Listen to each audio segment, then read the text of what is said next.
9, 8, 7, 6, 5, 4, 3, 2, 1, 0. Ignition, liftoff.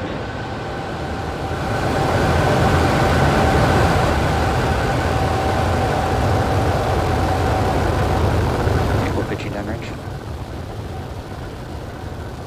Stage 1 propulsion is nominal.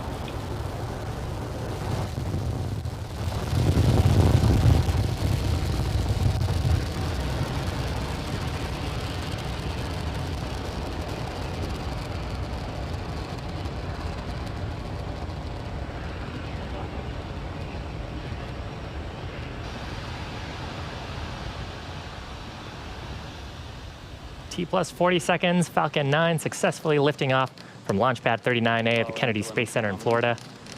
We're taking that Starlink orbit to its first, Starlink satellites to its first targeted orbit and eventually a circular orbit. We actually just throttled down for maximum dynamic pressure, or max Q, on those 9 Merlin engines. We'll expect to hear that call out here shortly. Vehicle supersonic.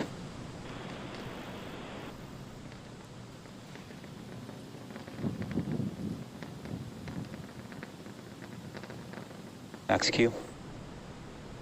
So call out there for having gone through the point of maximum aerodynamic pressure. That's when the loads on the vehicle are the highest from the combination of our velocity, but increasing while the density of the atmosphere decreases. Now, coming up in just about a minute, we will have 3 events happening back to back. First will be main engine cutoff, or MECO. That's where we'll shut down those 9 Merlin engines. You can see the plume expanding from them on the back of the rocket here. That'll be in preparation for stage separation. Now, stage separation is where the first and second stages will separate. First stage will continue on a parabolic trajectory towards the drone ship, while the second stage continues on to the final event, or second engine start number 1. That's where that Merlin vacuum engine will ignite. And once it lights up, it'll propel the second stage along with Starlink satellites into orbit. Actually heard earlier that we've started chill in on the turbo pumps of the Merlin vacuum engine to get it ready for that full flow of propellant and oxidizer. So coming up just about 12 seconds from now, expect to see MECO, its main engine cutoff, then stage separation, and then at about T plus 2 minutes and 45 seconds, second engine start number 1.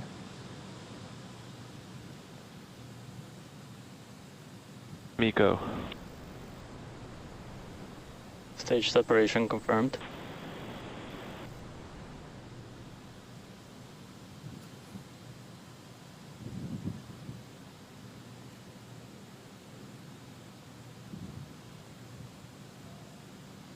So there is successful stage separation and second engine start. You can see the grid fins deploying on the left-hand side of your screen. That's the first stage. On the right-hand side of your screen is the Merlin vacuum engine starting to glow brightly with the heat of that combustion reaction. First stage making its way back towards Acquisition of planet signal, Earth. Maryland. Coming up here, should be fairing deployment shortly. Separation confirmed. There's a call out on the nets and a beautiful shot of the Starlink satellites. You can see on the right-hand side there a little bit of planet Earth. And actually, you can see a fairing half there trailing away. Now, as a reminder, we will be attempting to recover both the fairing halves today on our recovery ships, Mystery and Mischief, that are also stationed in the Atlantic Ocean. Stage 1 entry burn startup. Startup of those 3 Merlin 1D engines on the first stage. Second stage continuing to burn nominally. Expected loss of signal, Cape. Stage 1 entry burn shut down. So with that, we will continue on the first stage to apply some attitude control from those attitude control thrusters. And as the atmosphere gets thicker and thicker, the grid fins will actually start to gain most of the control authority. Second stage on nominal trajectory. And the grid fins will continue to fly Falcon 9 in, giving us aerodynamic control. Looks like we just lost the link as it re-enters there. Here's a shot of the drone ship. Again, that's 624 kilometers off the east coast of Florida, awaiting first stage for a landing attempt. Second stage continuing to look good. That glow that you see on the nozzle extension is normal.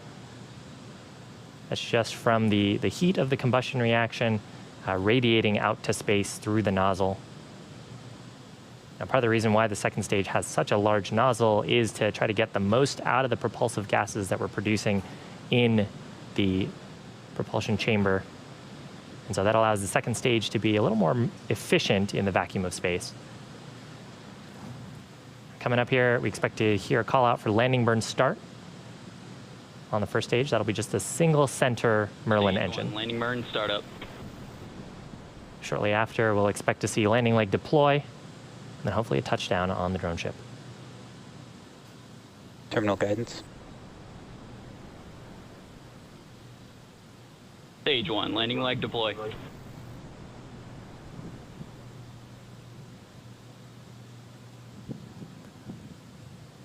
Looks like right Landing confirmed. in the center. That marks 61 successful recoveries.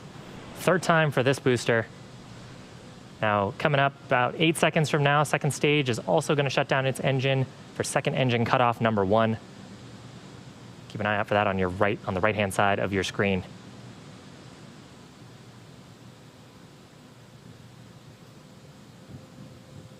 Seco 1. And successful shutdown of the Merlin vacuum engine. Navigation officers will be assessing whether we have ended up in the right orbit. And most of the way up, we were right down the middle. Nominal orbit insertion. So good call out there. We're in the first of 2 planned orbits. Now, the second stage is going to coast in this orbit for about the next 30 minutes. We're actually going to take a break while it's doing that, but we'll leave you with an animation that shows exactly where the stage is in this coast phase. And we'll see you back here at T plus 42 minutes for reignition of the second stage's engine. See you back shortly.